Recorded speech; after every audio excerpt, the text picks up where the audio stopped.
The intention was never to officiate somebody, but the possibility, the real possibility was always there. So I did realize it.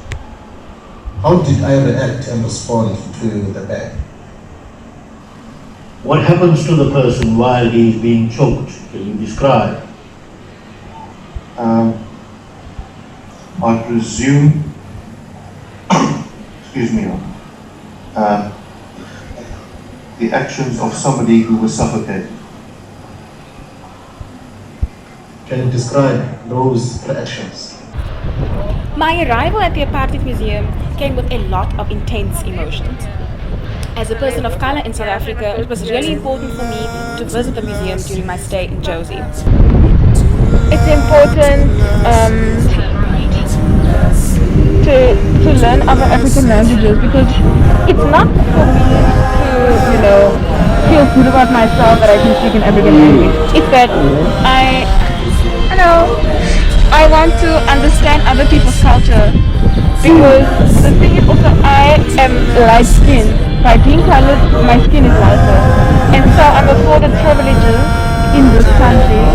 And so if I'm only going to speak Afrikaans and English and not even be interested in any other languages, then how am I better than any of the white people who have colonized the country? So also my problem is that with color identity, sometimes it's this thing of I'm colored because I'm not black.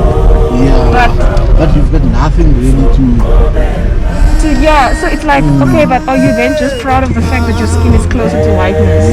As a quote-unquote colored person, it was important for me, with my trace of heritage as well as my colored identity, to get a first-hand experience of the damages of the system of apartheid.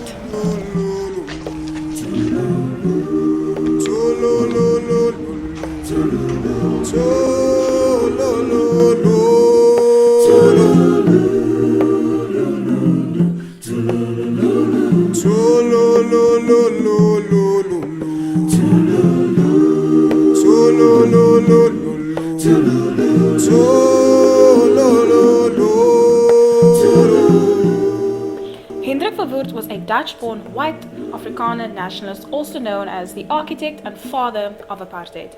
During his time as Prime Minister of the Republic of South Africa during the years 1958 and 1966, Verwoerd enforced laws such as the Group Areas Act, forced relocation of millions of South Africans, as well as Bantu education, which led to inferior education and still bear a huge impact on non-white South Africans to this day.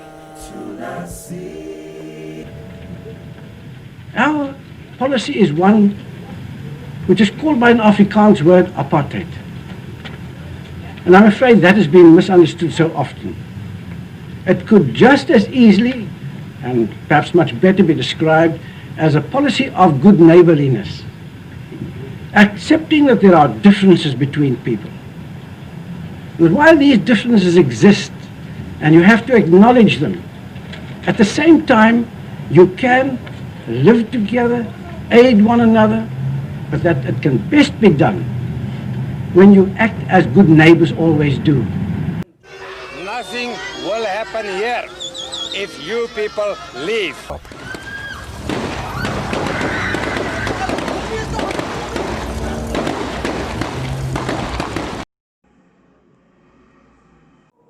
You have told us today that you were tortured in many times, in many different places. If you are able to, and it's not too painful, could you describe some of that torture? What actually did? Would there be any movement? There would be movement, there would be head movement, the stress.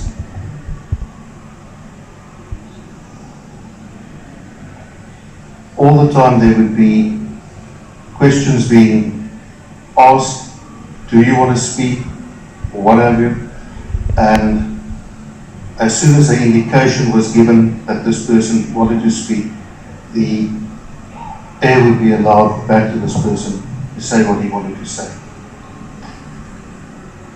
Would the person groan, moan, Cry, although muffled, yes, it does happen. someone who was no stranger to the abuse and brutality of the apartheid police was the mother of the nation, who spent 491 days in solitary confinement.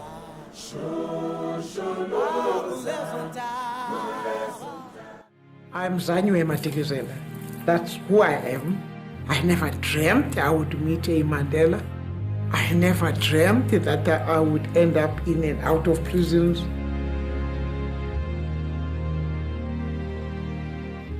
I think fate determines your journey. I wouldn't ever claim that one day I sat and thought, oh, I'm going to be a freedom fighter. No, I was born out of the conditions of the country that determined who I ultimately became.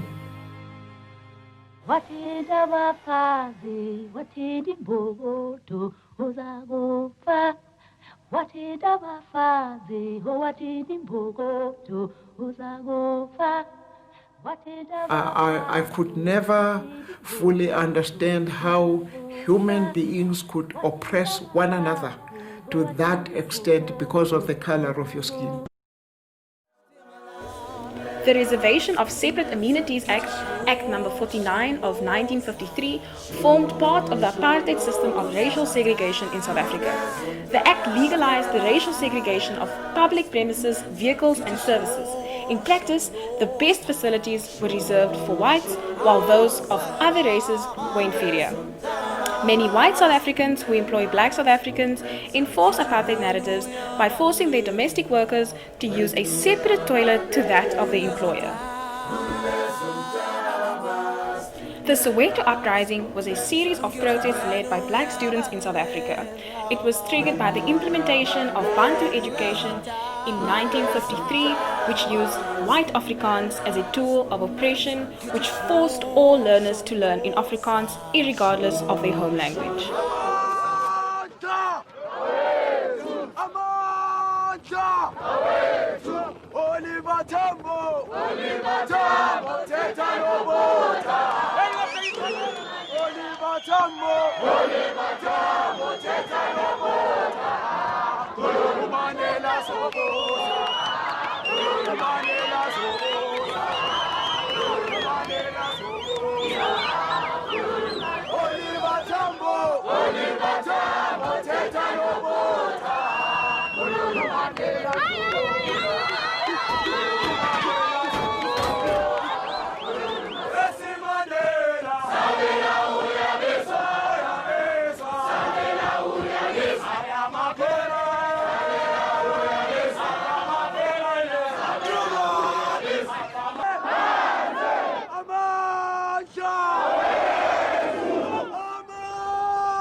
This is a illegal gathering.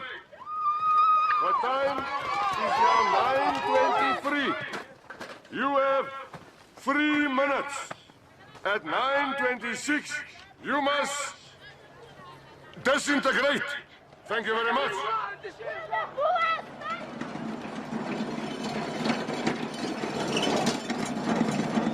Give it a clock.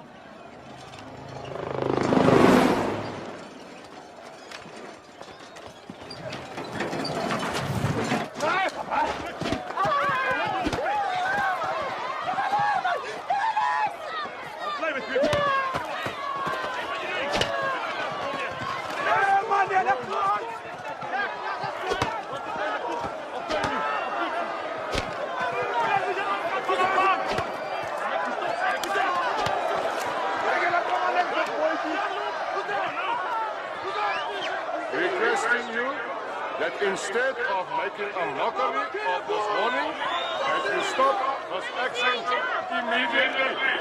Coming back!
Many white South Africans opposed the idea of integration as this resulted in the dismantling of white supremacy and institutionalized racism in South Africa.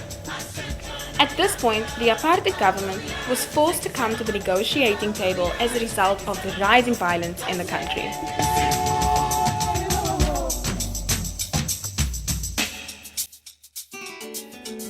The Truth and Reconciliation Commission, also known as the TRC, was a court-like body assembled in South Africa after the end of apartheid.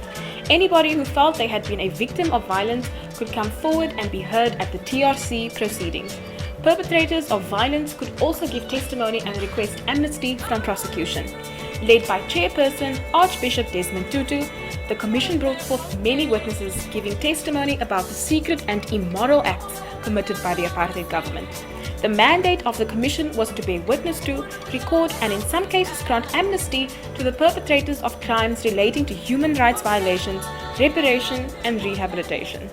Never, never, and never again shall it be that this beautiful land will again experience the oppression of one by another. The sun shall never set on so glorious a human achievement. Let freedom reign